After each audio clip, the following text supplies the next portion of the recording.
Hello and welcome to everybody for another live session with us, The Bridge. Today's live is about India's series down under against Australia, which kicks off tomorrow. It's a three-match ODI series, bilateral series between Australia and India. The Harmanpreet Kaur-led Indian team is already there. They are preparing hard for the three-match series, following on from an impressive victory over New Zealand in the home series. And with me, talking all about the upcoming series, is going to be Arjun, my colleague at the bridge, as well as Shreya. Welcome, guys. Hi Shane, thank you for having us. Thank you for having us, Shine. Yes. Just so before we get into the nitty gritties of the tactics, the strategy, the teams, the squad composition, all of that, let me just give our viewers a little bit of context for the series itself. The three-match series, like I said, is going to be part of the ICC Women's Championship. So points are on offer in that regard. The 10-team championship determines which five sides alongside hosts India will gain automatic qualification for the 2025 ODI World Cup, which is going to be held in India. The upcoming three-match ODI series, of course, is part of this. And Australia right now is at the top of the table with 13 wins and three losses already, and they've already advanced to the ODI World Cup proper. Whereas India has 12 wins and they are third on the table with two losses and 12 wins. Yeah, but India automatically qualifies for the World Cup as hosts anyway. So yeah, but still, there's a chance for India to topple Australia in one occasion at least. So yeah, just to start off, Arjun, Shreya, what are your expectations from the series going forward, the three-match series overall? Arjun, I'll start with you. As you said, India has already qualified for the World Cup, but I think we need to get our combinations right. We are trying out a few different with a squad composition that we have taken to Australia. I think we are going to be experimenting a bit more. We saw against New Zealand more the T20 team was more or less the one that played there as well. So, but here there is a lot of changes. So, expecting a lot of new faces to come here, and it's quite exciting as well to see Indian team travel to Australia and play against Australia in Australia alongside the men's team as well. I think which is I don't think it has happened before, at least to my memory. So it's something nice to look forward to.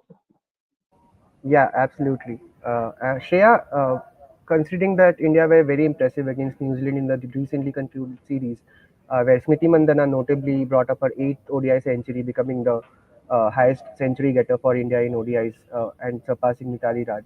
What are your expectations overall from this young-looking India squad, which has quite a few youngsters in the squad?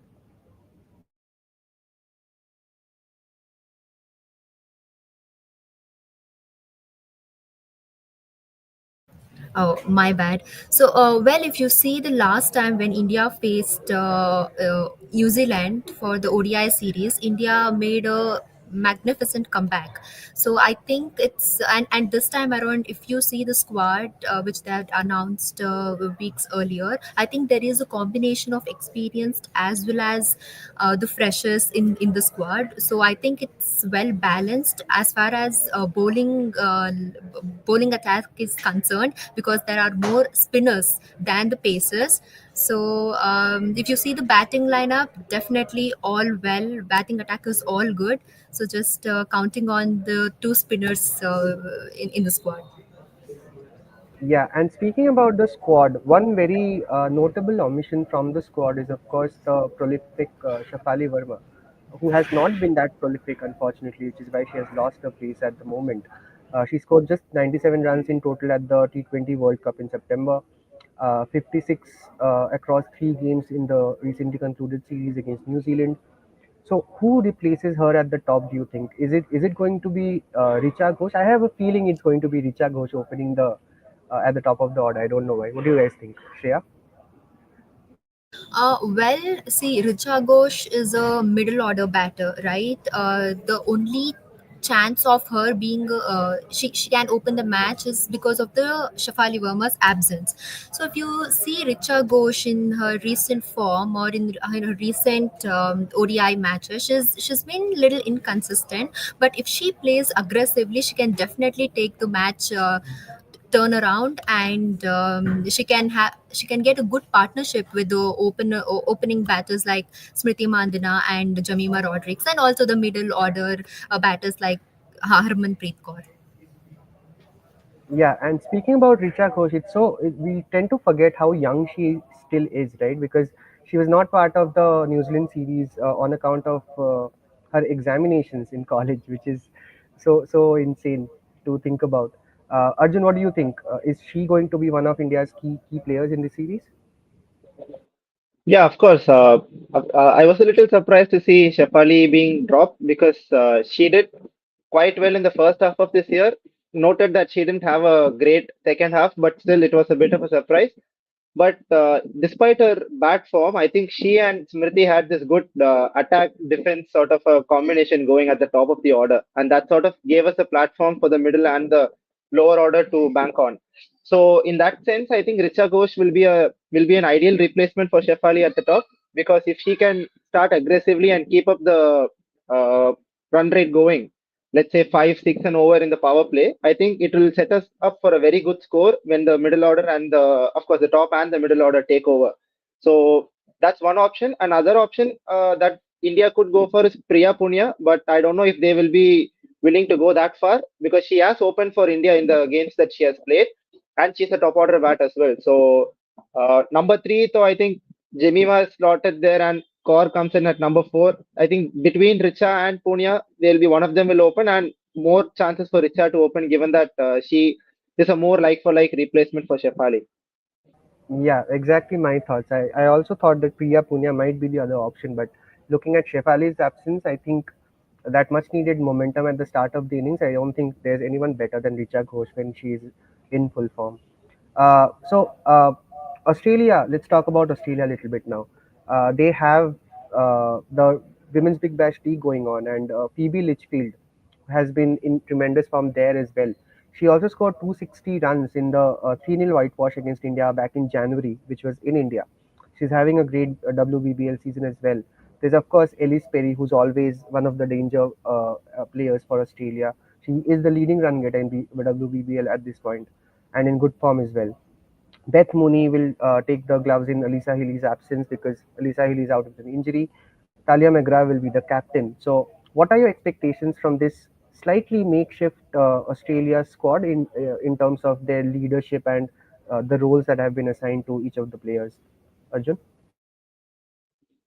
Yeah, I mean, Australia is Australia at the end of the day. They are, let's face it, they are the best women's cricket team in the world. And playing at their home ground, I think they will be strong favorites going into this ODI series. And of course, they are one of the favorite. They are the heavy favorites for the World Cup as well. When I look at the squad, it's hard to pick out any sort of weaknesses there. Even though Alisa Ely is out, I think Sophie will come and replace her.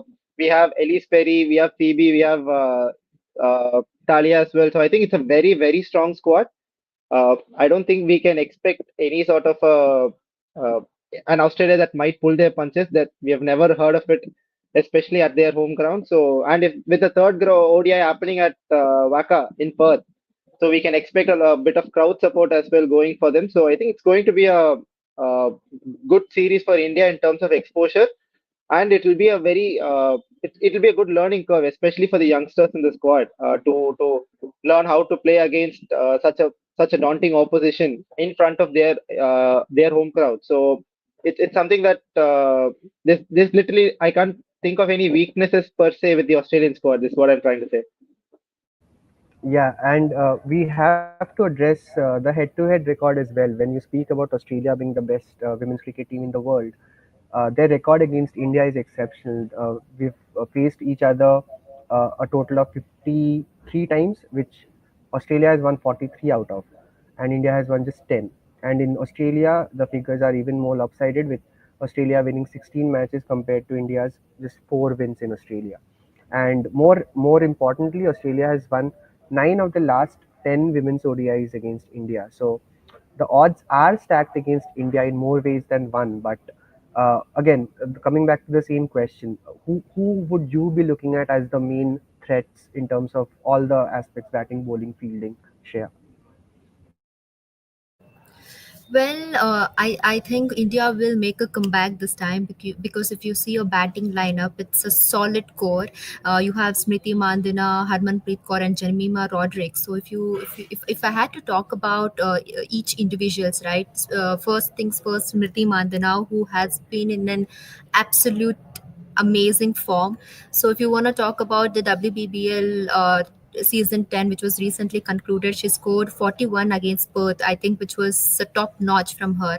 And this was in WBBL. And when we talk about her last ODI match against New Zealand, she scored a century. She scored a dazzled century. So that was her eighth century. That bagged as her eighth century as well. So it's as far as batting lineup is concerned, and the power play in the power play, how the playing 11 will be formed, everything is so solid. And if we want to talk about the bowling lineup again, there is one mistake, that is there are no much paces. There is two to three spinners. That's Priya Mishra and the one more Radha Yadav, who Dallin Himlata is also yeah, there. Yeah. yeah. So who took 4 wickets in the New Zealand series again. So I think India will have to make a comeback because Australia is having an upper hand in the ODI series and in all format. So it's again all about the performances.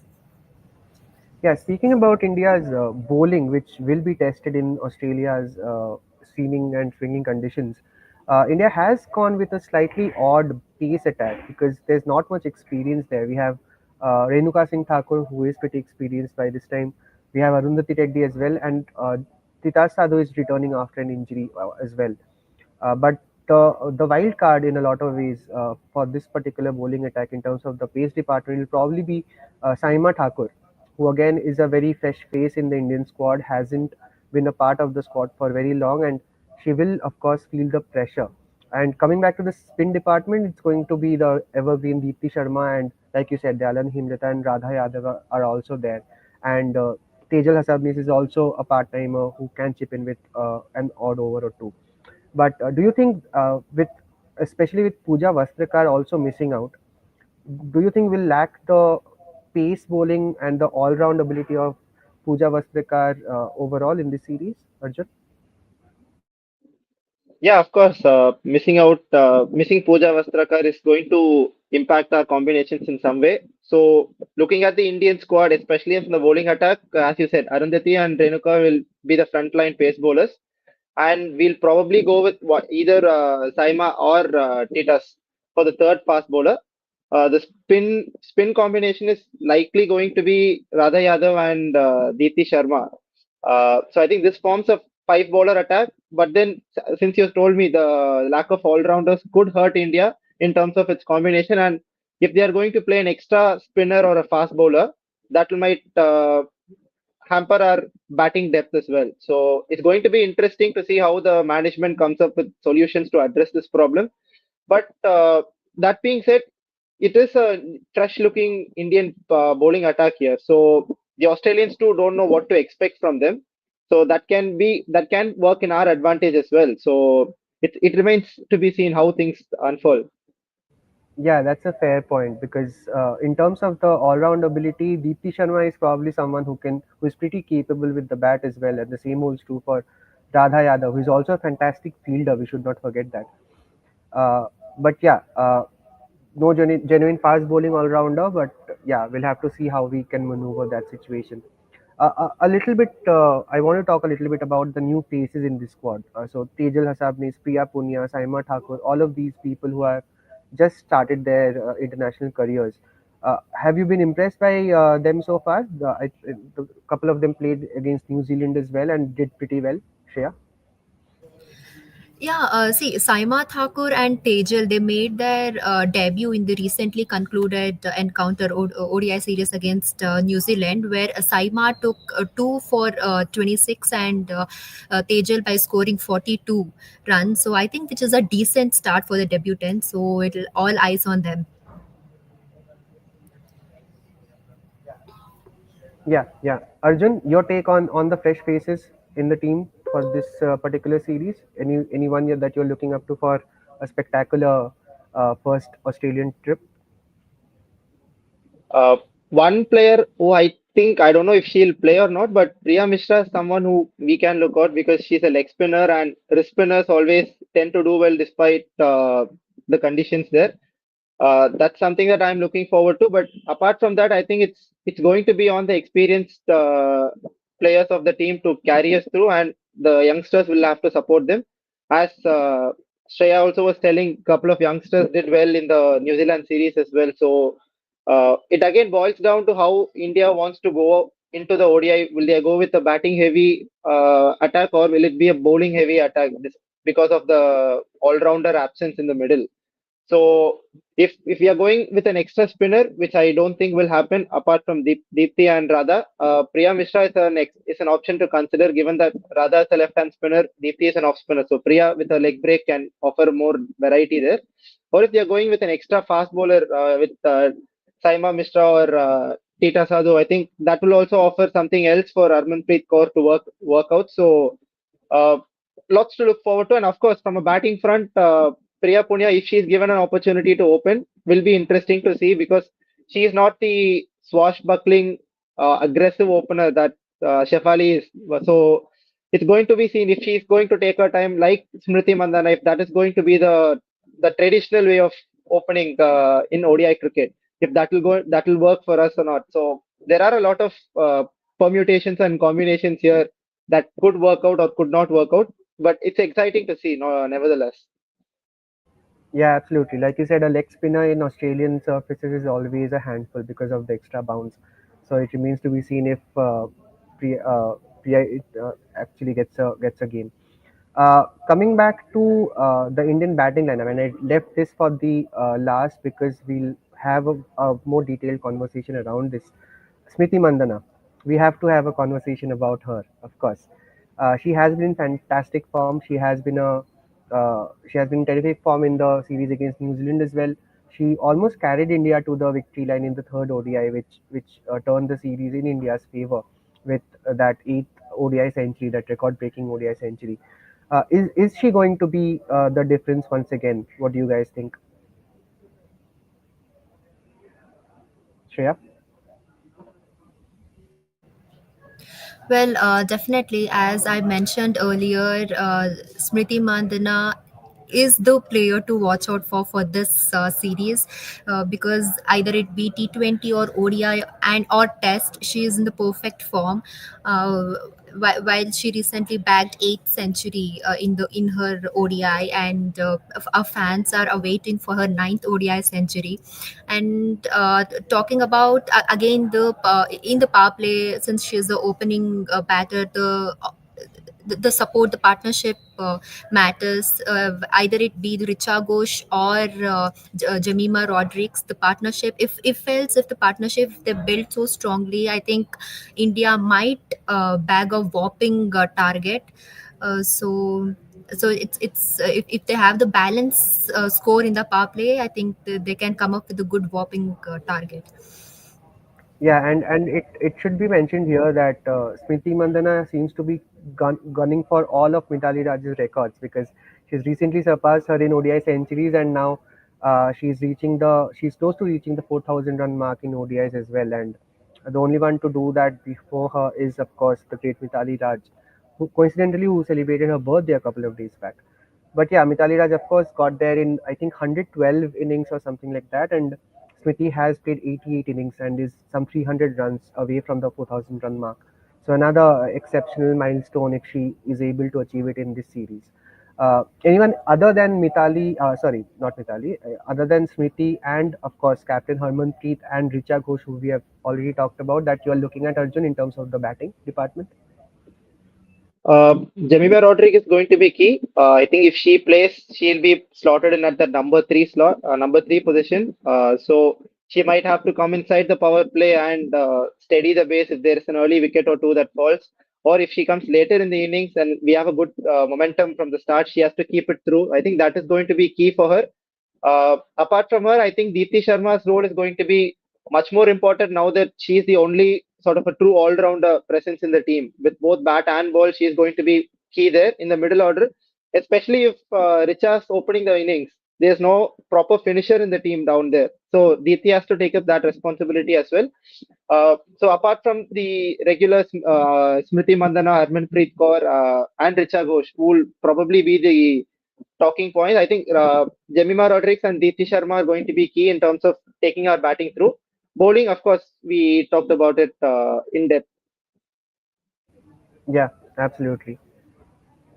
That's it. I think we've pretty much touched upon every angle that there is to this particular series. Of course, a lot of cricketing action coming to us this weekend, starting off with the match tomorrow. Let me reiterate for our viewers once again that the first match is tomorrow. The second ODI of the series is going to happen on the 8th of December, and the final ODI is going to happen on the 11th. So a great 5 or so days of cricket with the men's second test all action also getting underway soon. That's it from our end. Thank you so much, guys. It was a pleasure as always speaking to you guys, speaking cricket with you guys. And we all we can hope is that India does well in the series and comes back home with a series win.